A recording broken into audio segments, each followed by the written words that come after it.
If your desire is to become spiritually stronger, emotionally healthier, and relationally smarter, you're at the right place. Speaker and writer Stephanie Smith inspires and equips you to achieve these 3 key aims. If you're a parent, you'll also learn how to raise empowered kids, ready for adulthood. Let's get started. One of the most difficult types of choices that we make is when we have to choose between what's good, what's better, and what's best. And that is the type of choice that I have been in the process of making as it relates to this podcast. Not just today's episode, but to the entire Godly Impact podcast. Therefore, I am going to begin this episode by telling you it might be the last episode of the Godly Impact podcast. I don't know that for certain.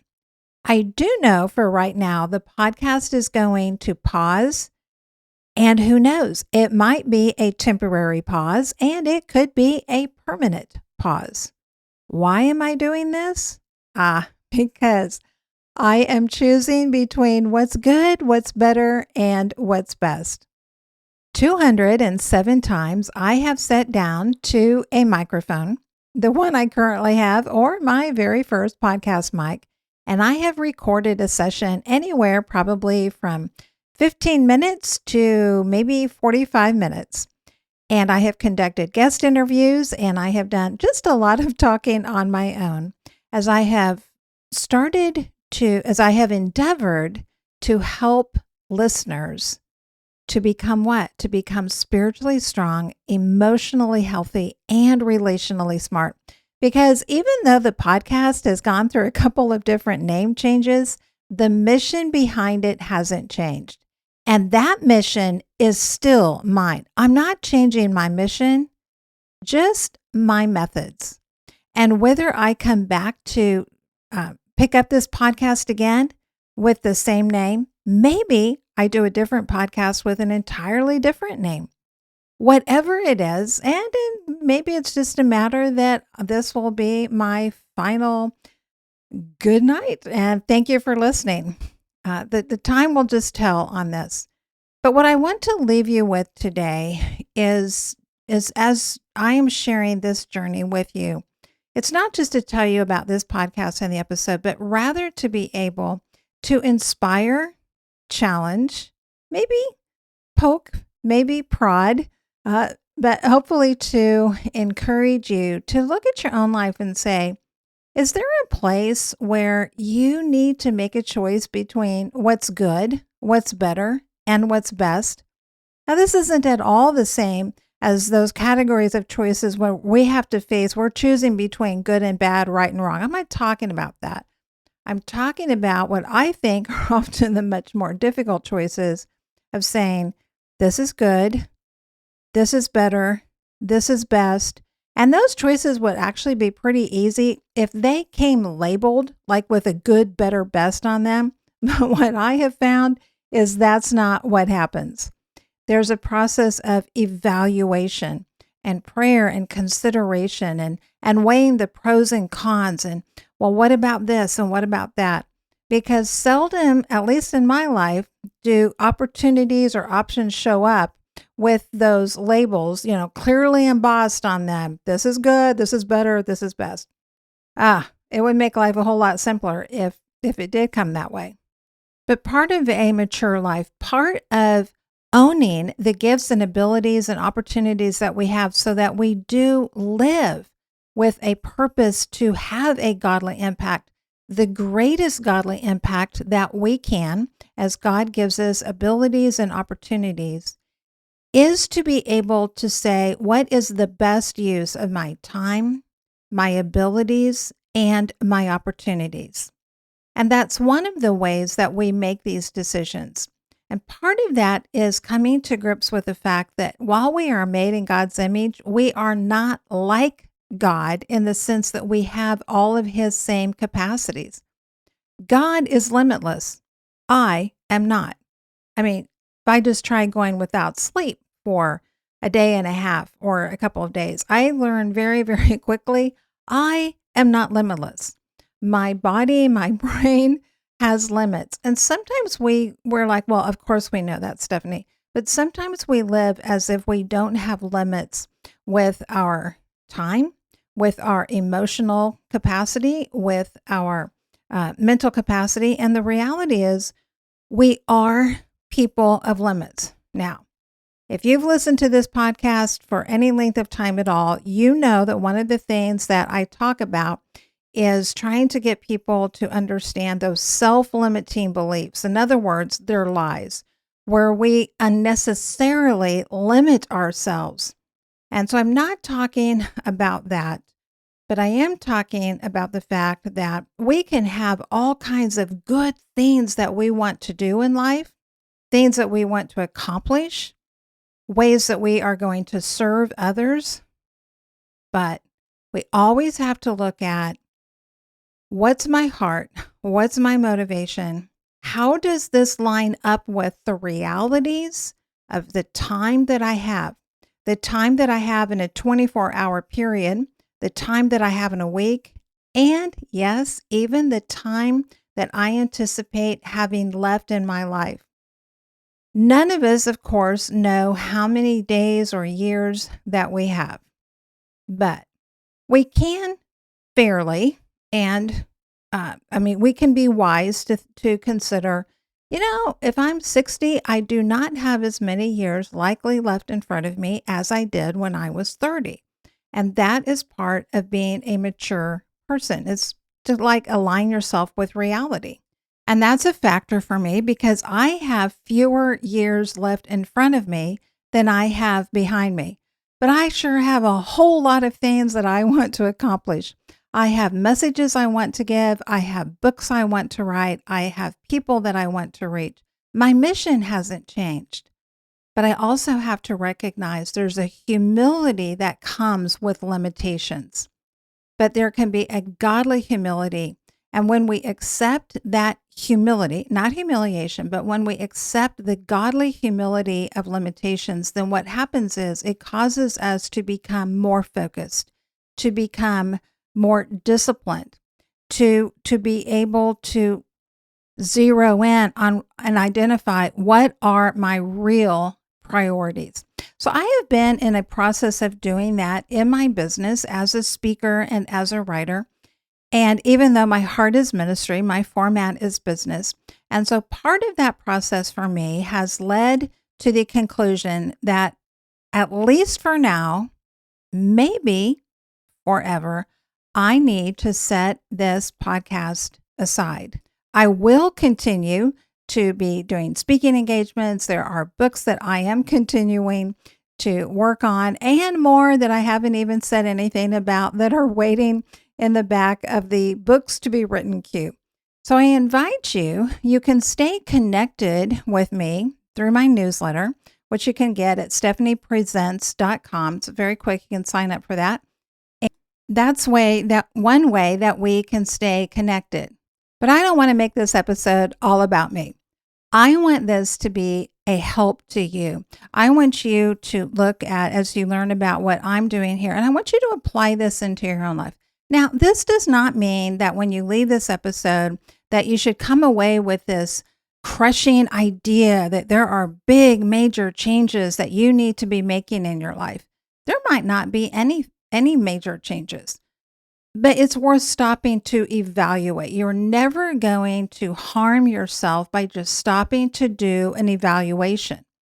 And if you do that, then maybe you're going to realize, oh, wow, there are some pretty significant changes I need to make. Maybe that's one significant change. Maybe there's a few tweaks you need to make and you realize, okay, I don't need to do any big overhauls. I don't need to give up something or add on something entirely new. Maybe there's just some things you need to tweak a little bit. And you might look at it right now and go, I really think I'm doing exactly what is best for me right now.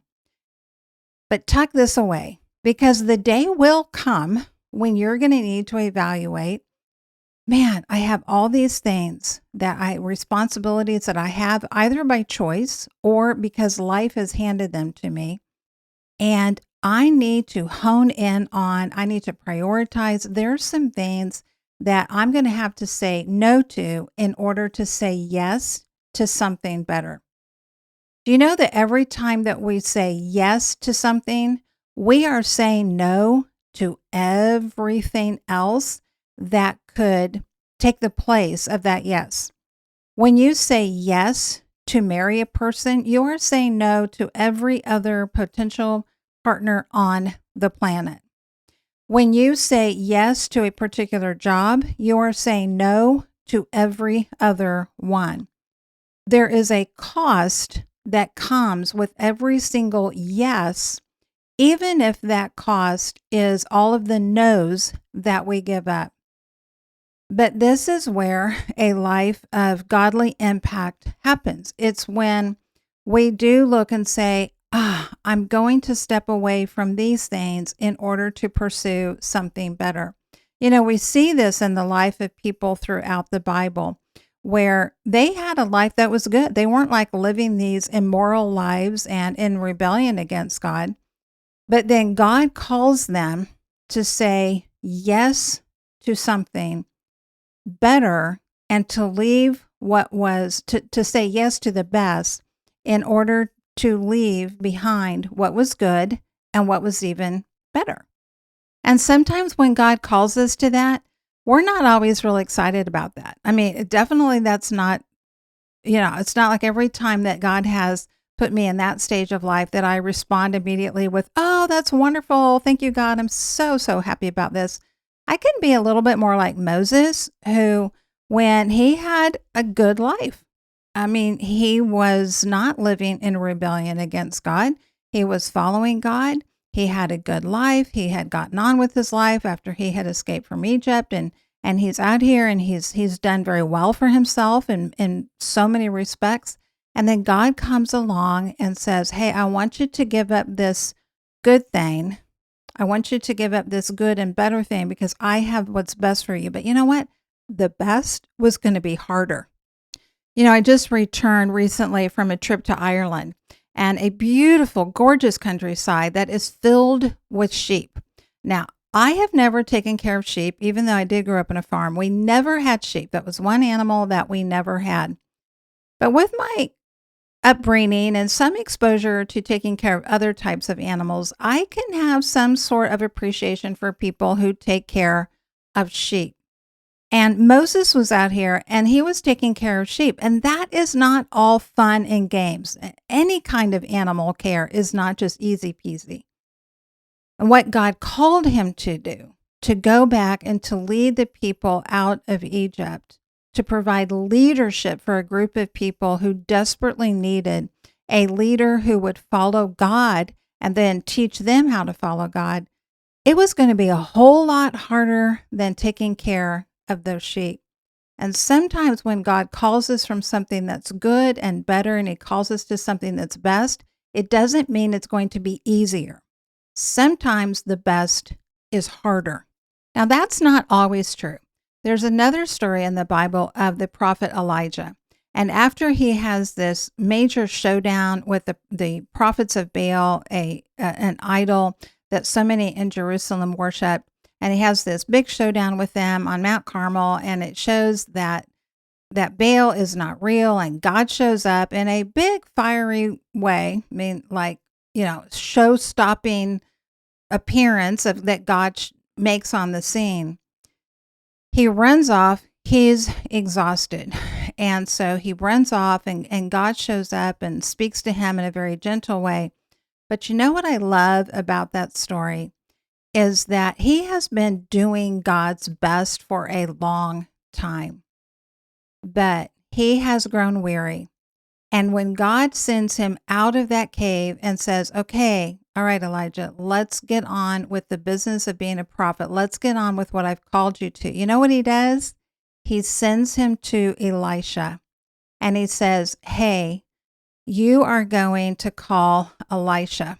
And the story of how that happens is almost comical. I mean, Elijah doesn't go to Elisha and say, hey, I just want you to know God has called you to be a prophet, and you're going to minister with me and you're going to see these amazing things and God has his spirit upon you. It doesn't happen like that at all. As a matter of fact, it seems like Elijah's kind of brusque about the whole thing. But Elisha recognizes that even though that what he's doing is good and it's even better than what he could be doing, he recognizes that God is calling him to do something that is the best, but by no means is it going to be easy. And as a matter of fact, to step from what's good and better into what's best, Elijah or Elisha has to do the equivalent of what we would call in our culture of burning the ships. And so what he has to do is like he sacrifices the oxen. I mean, these are the animals that make farming possible for him. He's giving up his economic security in order to step into God's best calling as a prophet.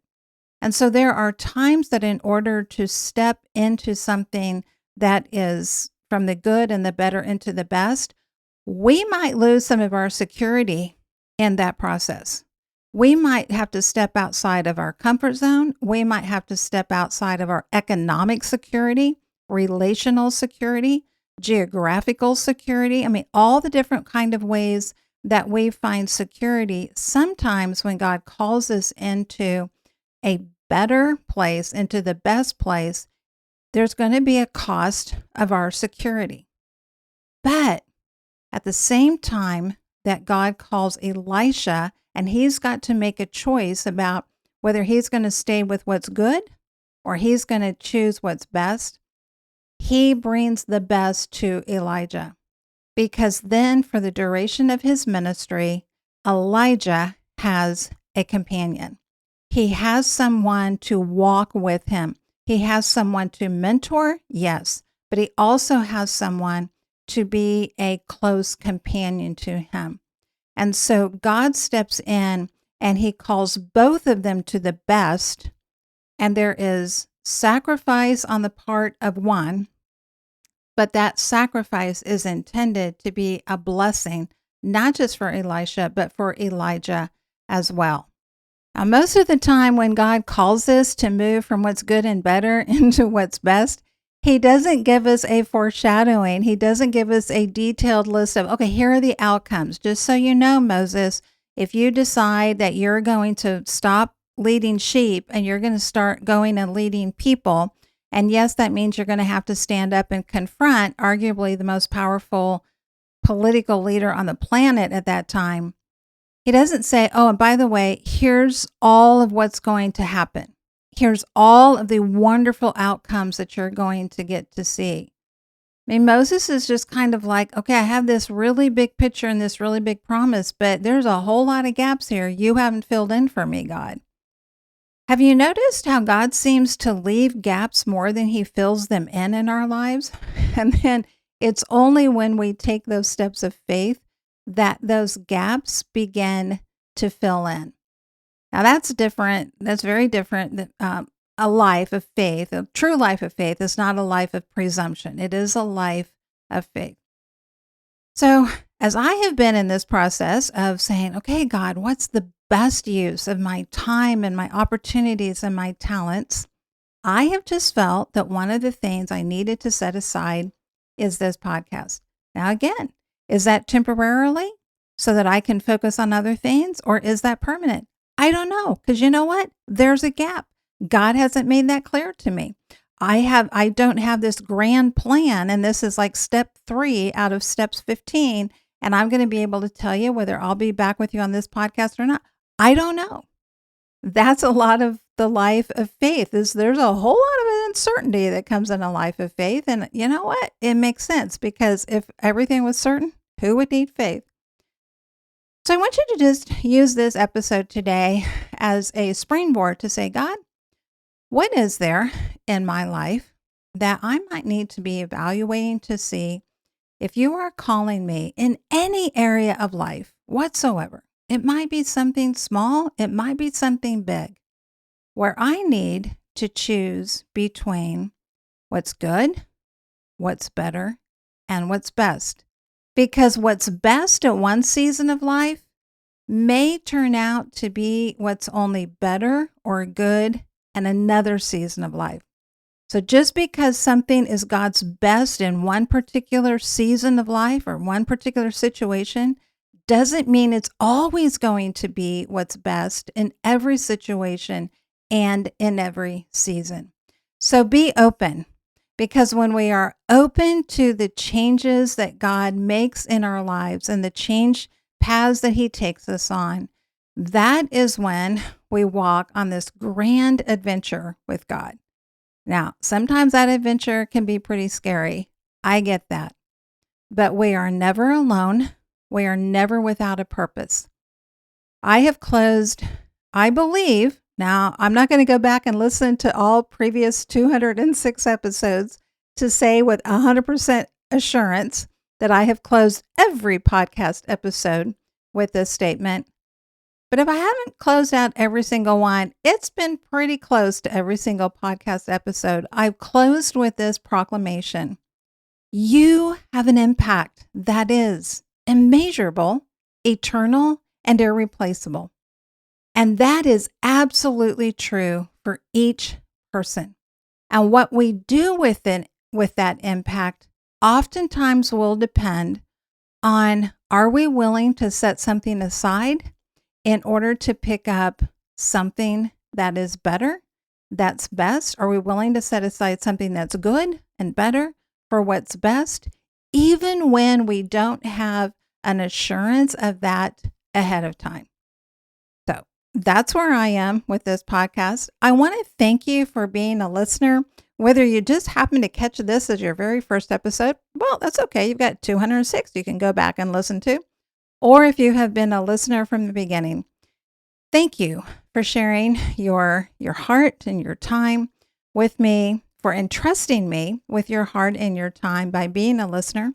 And again, I invite you, if you'd like to stay connected, just hop on over to the website, stephaniepresents.com, sign up for my weekly newsletter, because that's still in the works. That's not something I'm putting aside.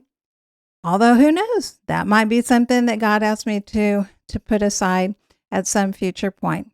But for now, it's still in the works. All right, my friend.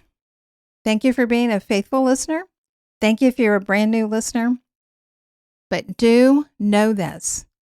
You have an impact that is immeasurable, eternal, and irreplaceable. I pray you will make it godly. Thank you for listening. Visit the website, stephaniepresents.com, to join the mission of building spiritually strong, emotionally healthy, and relationally smart women and families. You can also book Stephanie to speak at your event and check out additional resources. Together, we can invite and equip generations to engage fully in God's grand story.